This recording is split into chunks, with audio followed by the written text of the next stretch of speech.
Buenos días, soy Sandra Nieto, residente de cuarto año de geriatría y vamos a hablar un poquito sobre la alimentación en pacientes con demencia avanzada. Tenemos que tener claro el principio de beneficencia y el deber ético. Los sanitarios estamos como obligados, entre comillas, a ofrecer el máximo beneficio posible al paciente. Los familiares, llegados al fin de la vida de los pacientes, sienten muchísima preocupación y en tema de alimentación e hidratación va a ser muy frecuente que nos pregunten cuándo, cómo, por qué dejamos o seguimos alimentando e hidratando al paciente, ya que en nuestra cultura damos una gran importancia a la alimentación e hidratación. Vale, vamos a definir lo que es la demencia. Es un síndrome caracterizado por la aparición de un deterioro intelectual que va a afectar a múltiples dominios cognitivos y, por lo tanto, tiene repercusión en tanto la capacidad funcional del sujeto y es una de insaturación gradual y continua, a la cual se le suman muchas alteraciones psicológicas y también del comportamiento y produce así una discapacidad progresiva del paciente. La incidencia a nivel mundial ronda los 7,5 de cada 1000 personas año. Sin embargo, en España la incidencia es un poquito más alta, entre 10 y 15 cada 1000 personas año. Vale. En los pacientes con demencia, al final prácticamente de la enfermedad, van a aparecer alteraciones de la deglución y por lo tanto, la disfagia, que tendremos varias complicaciones como desnutrición, neumonías aspirativas, que todos conocemos y por lo tanto así aumenta la morbilidad. Nosotros tenemos que tener claro en un paciente con deterioro cognitivo y disfagia valorar el estado nutricional y deshidratación y las alteraciones biomecánicas que se van a producir en el proceso y establecer así un plan terapéutico. ¿Cuáles son los signos de alerta en los pacientes con disfagia? Pues negativa a comer, picos febriles, pérdida de peso, desorientación. Y en cuanto a los síntomas que podemos ver en el paciente con disfagia, va a ser el babeo continuo, carraspeo, regurgitación de alimentos, tos, los míticos accesos de tos durante la ingesta. Entonces, cuando nos encontramos ante un paciente con deterioro cognitivo que deja de comer, nos constituye, por lo tanto, un punto de inflexión y de la demencia avanzada. Por lo tanto, nos encontramos en el final de la enfermedad, ¿no? Y aquí, con los familiares, vamos a tener un debate y las decisiones que vayamos a tomar van a ser muy complejas. Vale, la desnutrición es un síndrome geriátrico, uno de los síntomas geriátricos cuya presencia va a aumentar tanto la morbilidad como la mortalidad. ¿Cómo definimos desnutrición? Bueno, pues privación tanto absoluta o relativa de nutrientes y esto va a provocar pérdida de índice de masa corporal, pérdida de peso, linfopenia, fragilidad, etc. Y la deshidratación también es muy prevalente en el anciano. ¿Cuáles son las causas que nos van a causar a dar deshidratación? Pues son múltiples, entre ellas las infecciones agudas, la utilización de diuréticos, etc. Vale. La pérdida de apetito, por lo tanto, causa ya, como dije antes, bastante inquietud y desasosiego en la familia. Y, como dije antes también, la desnutrición va a ser consecuencia de la enfermedad y que nos encontramos en un final de la vida. Entonces, el objetivo no va a ser tratar esa desnutrición, sino va a ser control de síntomas y cuidados de confort.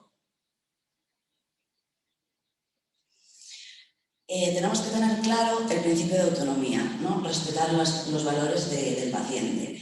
El paciente, cuando es capaz, tiene que decidir él, pero si nos encontramos en una situación de deterioro cognitivo en fase avanzada, obviamente el paciente no va a ser capaz de decidir por sí mismo. Por lo tanto, es muy importante que desde el diagnóstico de la enfermedad se le vaya informando tanto a la familia como a los pacientes lo que puede suceder, ¿no? Que van a dejar de comer, etcétera, etcétera. Entonces, el paciente, en el momento en que sea capaz, puede realizar las directrices anticipadas para conocer nosotros qué es lo que él va a querer en esa situación, ¿no? Y si no existe esto, saber, bueno, quién va a tomar esa decisión, o sea, el tutor legal. Tener claro dos conceptos básicos. Los cuidados básicos, que son aquellos que deben ser proporcionados a cualquier ser humano, independientemente de su estado de salud.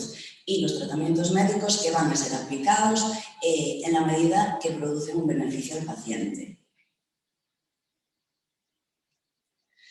Por lo tanto, tenemos como la obligación de ir adecuando los cuidados, dependiendo del estado nutricional del paciente, ¿no? Adecuar también el deterioro cognitivo, adecuar la textura, la consistencia, las raciones. A lo mejor nosotros decimos, bueno, pues le vamos a dar un puré porque tiene, bueno, pues puede broncoaspirar, etcétera, etcétera. Y sin embargo, al paciente a lo mejor lo que le gustaría sería pues, tomar otro tipo de alimentos, ¿no? Entonces, es eso. El objetivo principal no va a ser tratar la desnutrición, ¿no? Corregir la desnutrición, sino mejorar la calidad de vida y tratar los síntomas. Tenemos que tener claro también e informar a la familia que se ha demostrado que al final de la vida en los pacientes con deterioro cognitivo no van a tener ni hambre ni sed, por el hecho de que todos los familiares nos dicen, bueno, es que no lo vamos a dejar morir de hambre. Y una frase que me llamó bastante la atención es que el enfermo no se muere porque no coma, sino no come porque se está muriendo. Entonces, como dije antes, las medidas agresivas van a otorgar más problemas que beneficios. Por ejemplo, a un paciente con deterioro cognitivo le colocas una sonda nasogástrica y lo primero que va a hacer es agitarse. O sea, eso ya va a ser una complicación y no va a ser beneficioso para él. Y en la nutrición artificial también pueden aparecer, bueno, pues diarreas, conspiraciones y vómitos, ¿vale? Y, por lo tanto, en fase terminal está disminuido el requerimiento energético y por lo tanto nos indica que es cuestionable la utilización del soporte nutricional.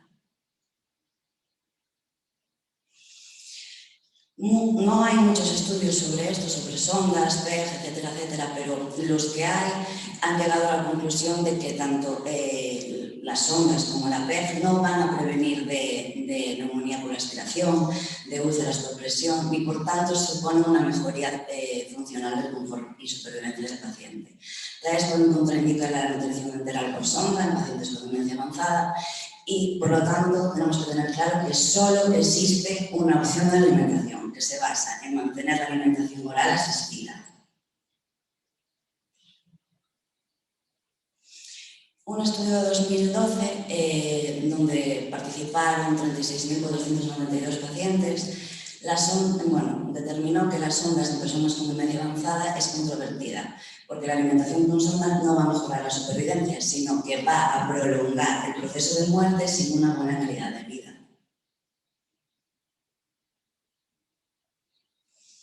Y por tanto, la alimentación manual es lo único que tenemos que tener en mente y es tan buena como la alimentación por sonda. Y las dificultades para comer se van a considerar una parte natural de la enfermedad. Y cuando persisten, tener claro que nos encontramos en una etapa final de la vida y tenerlo claro nosotros y decírselo a los familiares. Entonces, os voy a hablar de un caso que salió en esta revista. Una paciente de 63 años, viuda con 5 hijos, estuvo durante 10 años cuidando a su marido, que tuvo un accidente cerebrovascular y estaba encamado y con nutrición enteral por PEG. Vale.